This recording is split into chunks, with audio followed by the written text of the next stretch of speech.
Assalamualaikum warahmatullahi wabarakatuh. Video kali ini saya akan membahas lagi tentang aturan-aturan terbaru dari OJK, di mana ini bisa menjadi kabar baik untuk kita semua bahwa OJK mulai lagi nih gencar-gencaran memperbaiki aturan-aturan terbaru mereka dan membuat aturan-aturan baru yang agak memberatkan bagi pelaku pinjaman online. Maksudnya pelaku pinjaman online ini adalah orang-orang yang ada di balik aplikasi pinjaman online ya. Bisa dikatakan ini adalah perusahaan pinjaman online yang aplikasi pinjaman online-nya ini sering kalian lihat dan sering kalian gunakan, teman-teman.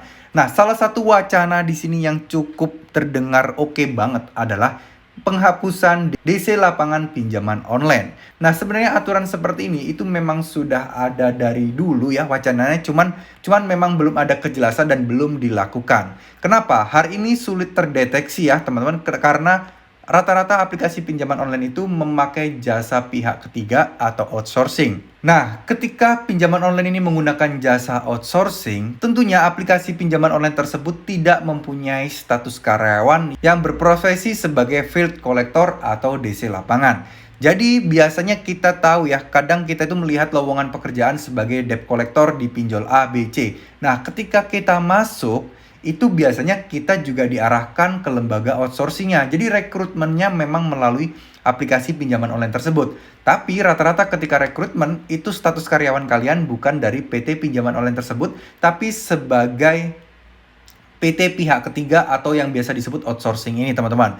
Jadi proses penagihannya ini memang tidak terlacak ya. Dan kadang OJK juga kesulitan apakah pinjol ini menggunakan outsourcing atau tidak. Karena itu tadi, tidak ada bukti jelas bahwa aplikasi pinjaman online tersebut menggunakan jasa outsourcing. Nah, kalau sudah begini kan sudah jelas ya, berarti OJK juga melarang pihak pinjaman online melakukan atau meminta bantuan debt collector dari outsourcing. Seperti itu ya, teman-teman. Di sini juga terlihat jelas hal ini dilakukan karena banyaknya masyarakat yang mengeluhkan perlakuan dan proses penagihan dari debt collector yang tidak manusiawi. Yang rata-rata banyak yang merasa dijatuhkan harga dirinya, merasa dihina dan lain sebagainya hanya karena tidak bisa atau telat bayar pinjaman online.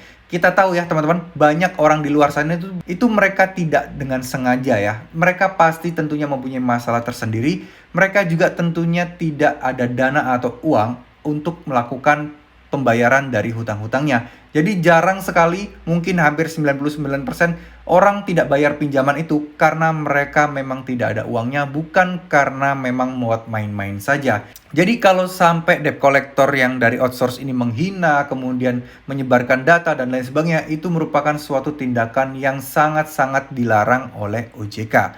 Harapan saya, harapan kita semua dari Dewan Komisaris yang terpilih dan dilantik beberapa hari yang lalu, ini bisa mulai mengubah dan membenahi sistem OJK dalam proses pengawasan penagihannya.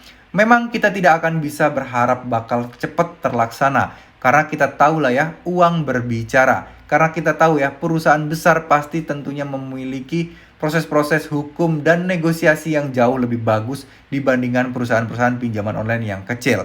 Nah, semoga saja aturan ini diperketat, aturan ini segera diresmikan, sehingga debt collector yang datang ke rumah kalian ini, nanti statusnya mereka sudah melanggar hukum dan statusnya mereka bisa kalian pidanakan. Ya, itu termasuk pidana karena itu mengganggu kalian, padahal secara hukum legalitas negara, keberadaan debt collector dari aplikasi pinjaman online itu tidak teratur di undang-undang dan sudah dilarang oleh OJK.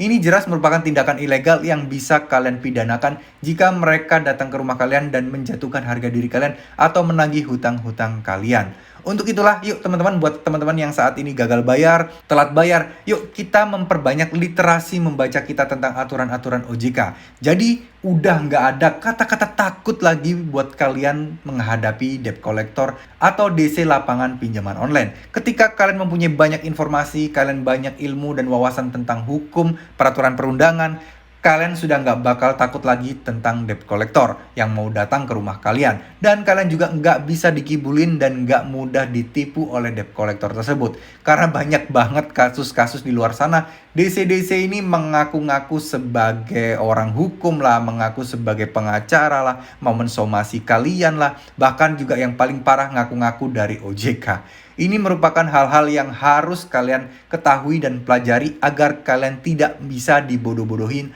oleh oknum-oknum tersebut, teman-teman.